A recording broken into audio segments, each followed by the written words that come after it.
E aí, torcedor tricolor? Estamos de volta com um vídeo exclusivo e notícias em primeira mão.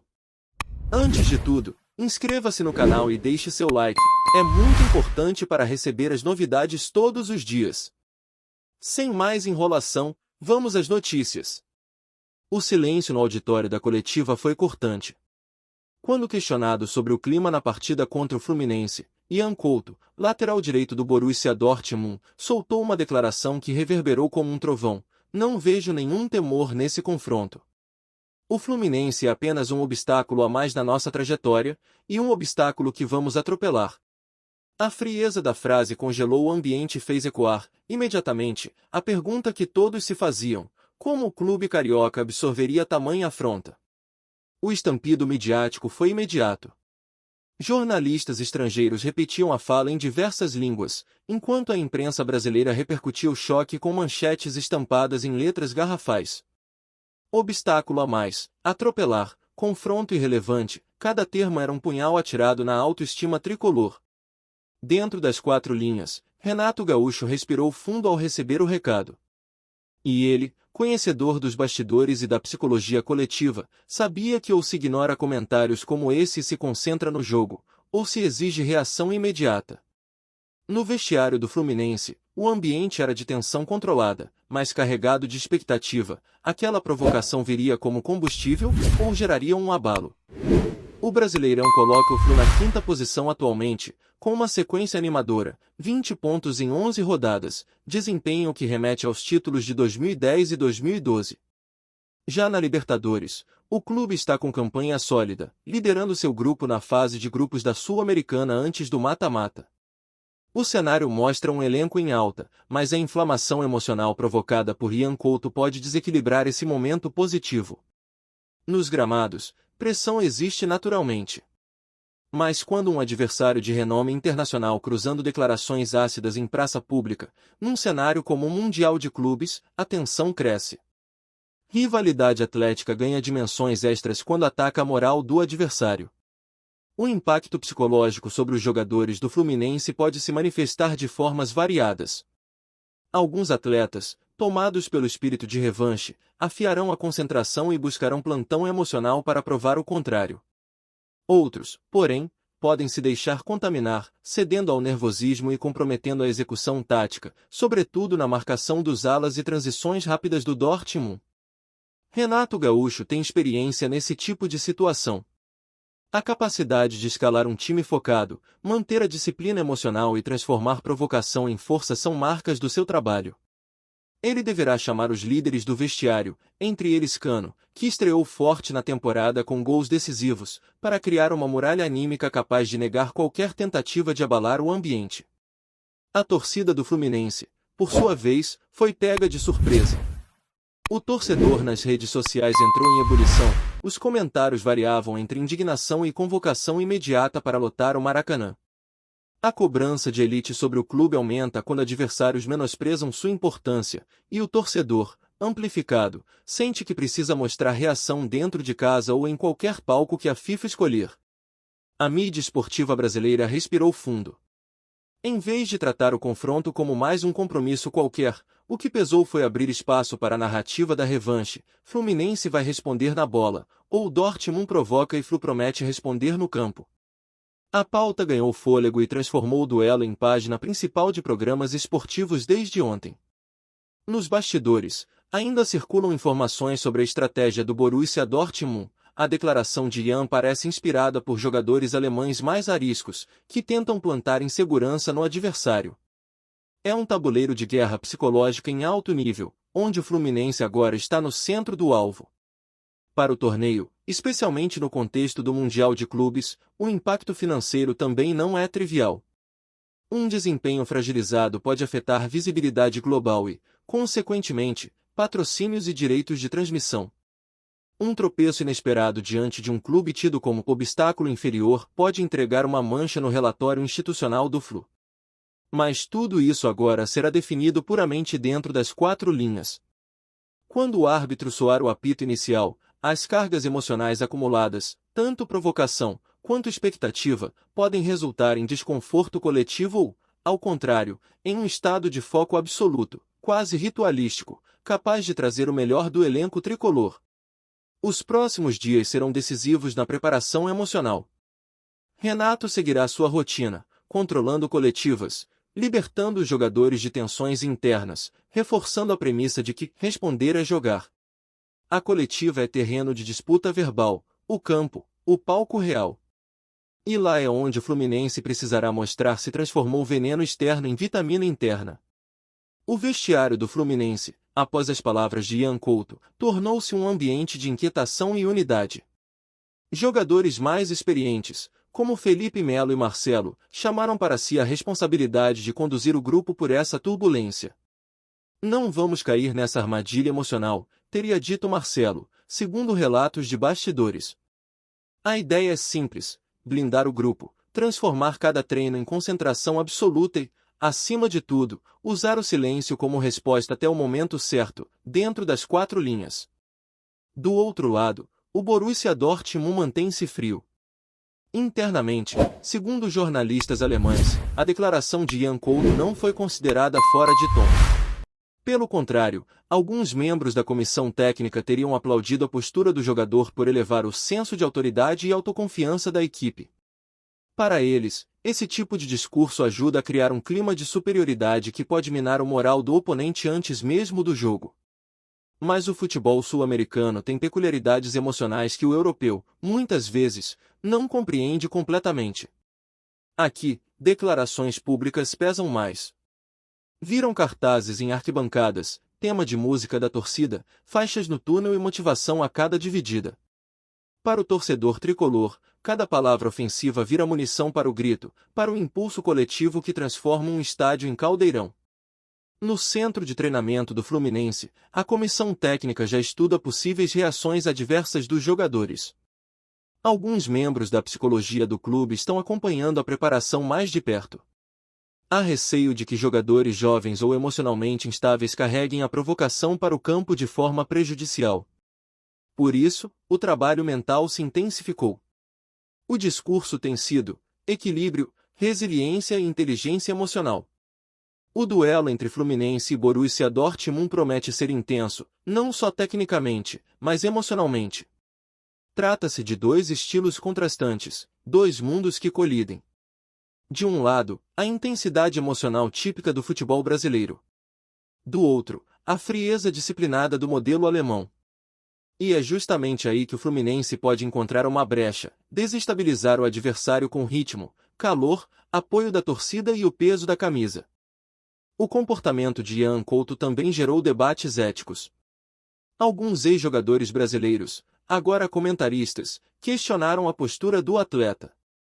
Faltou respeito ao clube que formou tantos craques.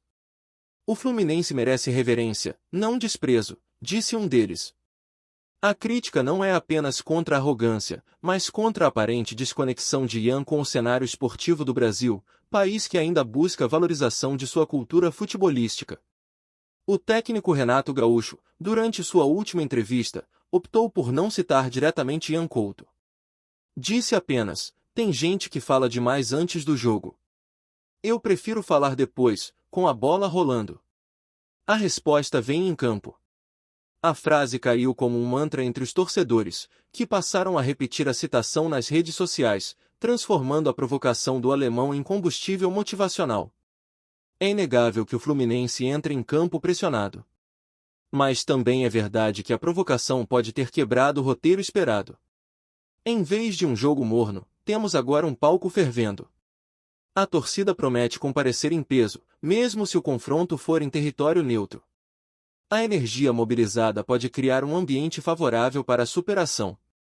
Na estratégia do Dortmund, a confiança excessiva de Ian Couto pode ser um risco. O clube alemão já enfrentou adversários que souberam reverter discursos de superioridade em derrotas dolorosas para os favoritos. E o futebol conhece essa narrativa de virada emocional como poucos. O azarão inflamado já calou gigantes muitas vezes. O Flu sabe disso. A tensão se espalha não só entre os torcedores e os jogadores, mas também nos bastidores. Diretores do Fluminense manifestaram descontentamento com a declaração do lateral, embora tenham optado por não emitir nota oficial.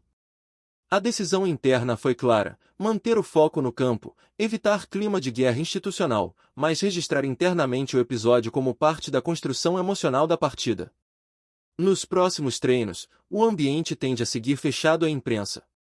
O Fluminense quer trabalhar em silêncio, sem mais distrações. A ideia é manter a tensão dentro de uma redoma. Cada jogador terá papel específico, não só tático, mas emocional. A missão é simples: transformar indignação em estratégia, raiva em resultado. Em entrevista à imprensa internacional, o treinador do Borussia Dortmund afirmou que Ian Couto tem liberdade de expressão e que as palavras do atleta refletem o espírito vencedor do elenco. A fala não aliviou o clima. Pelo contrário, foi vista no Brasil como um reforço do desdém ao futebol sul-americano. Mais um ingrediente na fervura emocional que se aproxima. A preparação do Fluminense inclui análise de vídeo minuciosa. Sabem que Ian Couto sobe muito e deixa espaço nas costas. Sabem que o Dortmund joga com linhas adiantadas e pode ser pego no contragolpe. Sabem, principalmente, que esse confronto será vencido por quem tiver mais cabeça. E por isso, agora, não se trata apenas de vencer, é sobre provar quem tem honra.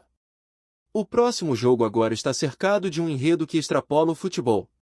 Tornou-se batalha de narrativa, de orgulho e de identidade. O Fluminense vai entrar em campo representando não só seus torcedores, mas todo um contexto que se sentiu atingido pela arrogância alheia. E, em jogos assim, o futebol costuma mostrar que ainda é feito de alma. Olá, torcedor tricolor! Antes de continuarmos, já te convidamos para se inscrever no canal Fluminense em Foco e deixar seu like, assim você fica por dentro de todas as novidades do Flusão de forma exclusiva. Bora continuar! O dia do jogo amanheceu diferente no Rio. Nas ruas, o clima era de final antecipada. Mesmo sendo uma etapa intermediária da competição internacional, o confronto ganhou contornos de revanche. Torcedores do Fluminense, vestindo suas camisas tricolores, entoavam cânticos que misturavam provocação, fé e desafio. O nome de Ian Couto passou a ser citado com ironia, como uma sombra que, sem querer, reacendeu um instinto adormecido de luta e resistência. Horas antes da partida, o vestiário tricolor respirava uma calma tensa. Renato Gaúcho conversava em voz baixa com alguns jogadores, reforçando posicionamentos e pedindo frieza. O foco era claro: marcar a história com futebol, não com palavras. Do outro lado do mundo, a mídia europeia continuava tratando o jogo como formalidade.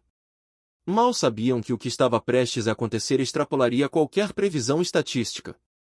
O apito inicial soou com o Maracanã, palco escolhido para o confronto, em ebulição. Os primeiros minutos foram intensos, com o Fluminense imprimindo um ritmo agressivo. A cada toque na bola de Ian Couto, a torcida vaiava com fervor. A atmosfera era eletrizante. O Dortmund, inicialmente confiante, começou a se encolher diante do ímpeto emocional e técnico do adversário. A tática do desdém começou a ruir sob os pés dos tricolores. Aos 28 minutos do primeiro tempo, uma jogada construída desde o campo de defesa encontrou Germán Cano em velocidade. Ele recebeu, cortou para o meio e bateu colocado, no canto. Gol do Fluminense. A explosão nas arquibancadas foi ensurdecedora. O grito parecia carregar toda a indignação acumulada durante a semana. Cano correu em direção ao banco e, apontando para a arquibancada, bradou: "Essa é a resposta." O Dortmund tentou reagir, mas o abalo emocional era evidente. Os passes já não saíam com a mesma precisão, os erros de posicionamento aumentaram e o semblante dos jogadores alemães revelava incômodo. O Fluminense, por sua vez, crescia, alimentado pela energia coletiva. Renato, à beira do campo, mantinha o grupo com os pés no chão, gritando instruções e pedindo inteligência. O jogo ainda não estava ganho. No segundo tempo, o Dortmund adiantou as linhas, tentando pressionar. Mas foi aí que o Fluminense explorou o contra-ataque com maestria. Uma bola roubada por André no meio-campo resultou em nova investida rápida. Arias cruzou rasteiro, e Martinelli, que vinha em velocidade, completou para o gol. 2-0. O golpe final para selar não apenas o resultado, mas a resposta contundente a tudo que havia sido dito. O apito final decretou mais do que uma vitória. Foi uma catarse. Os jogadores comemoraram comedidamente, mas o semblante de missão cumprida estava estampado em cada um. Ao sair de campo, nenhum tricolor mencionou Ian Couto. A resposta estava dada, e havia sido escrita com os pés, não com a língua. Ian, por sua vez, deixou o gramado em silêncio. Não concedeu entrevista, não levantou os olhos. Sua declaração, antes ecoada por todos, agora era lembrada apenas como o combustível da própria derrota. O que era arrogância virou lição. No futebol, como na vida, quem subestima o outro corre o risco de ser surpreendido pelo peso da própria soberba.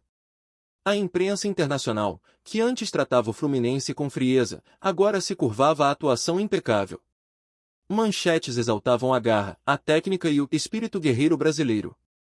O nome do clube repercutia com respeito, e o episódio com Ian Couto passava a ser citado como um erro de cálculo, uma estratégia emocional que saiu pela culatra. Renato Gaúcho encerrou a noite com uma fala que selou a narrativa: tem gente que fala, tem gente que faz. Hoje, o Fluminense fez. Com essa frase, ele não apenas deu uma lição, mas reforçou que o Clube das Laranjeiras é muito mais do que um obstáculo. É um gigante que, quando provocado, responde com futebol. A torcida tricolor, embalada pela vitória, agora sonha ainda mais alto. O episódio serviu como lembrete: nunca é prudente provocar quem carrega a história nos ombros e o coração na chuteira. O Fluminense mostrou ao mundo que respeito se conquista, mas também se impõe. Trazemos notícias atualizadas do Flusão todos os dias. Inscreva-se no nosso canal e dê um like para continuar recebendo notícias exclusivas. Compartilhe também a sua opinião sobre essa notícia nos comentários, isso é muito importante para o Fluminense. Até o próximo vídeo.